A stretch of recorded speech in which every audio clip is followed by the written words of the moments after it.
Sa mga nagmamahal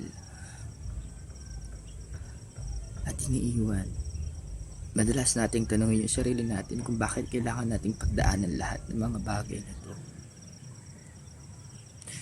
Bakit kung kailan sobrang mahal na natin yung tao, doon nila tayo naiisipan, nasaktan, at iwanan.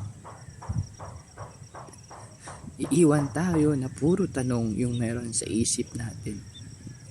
Iiwan tayo na punong-puno ng sama ng loob, hinanakit, at nag-aasa ng mga kasagutan sa mga tanong na bakit.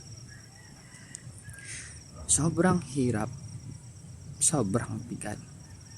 Sa umaga,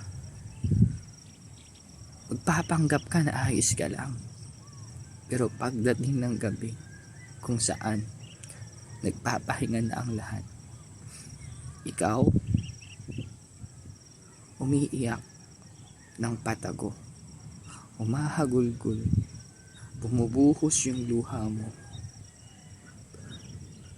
dahil sa kalungkutan, sama ng loob, most especially yung sobrang pangungulila mo sa taong yun, na sobrang mahal na mahal mo, na no matter what anong gawin mo, hindi nawawala sa isip mo. Wala kang mapagsabihan na yung tinuring mong tao na pinakamahalaga sa iyo ay iniwan ka.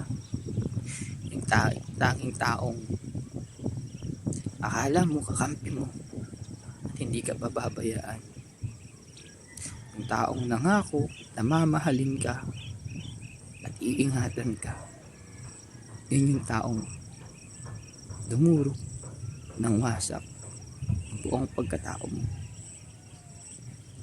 Pero despite sa mga bagay na yan, yung realidad, yung pagmamahal mo para sa kanya, umaapaw pa rin. Tama, ganun tayo ganun tayo kalalim magmahal, na kahit ang sakit-sakit na, all we wanted is to be loved back by the only person na kayang manakit sa atin ng ganito. And we wish na sana ma-realize niya, bumalik siya. And we are open and willingly natanggapin ulit sila sa buhay natin, kasi mahal natin sila. I just wish and pray sana lahat tayo balikan at mahalin din pabalik ng taong mahal natin.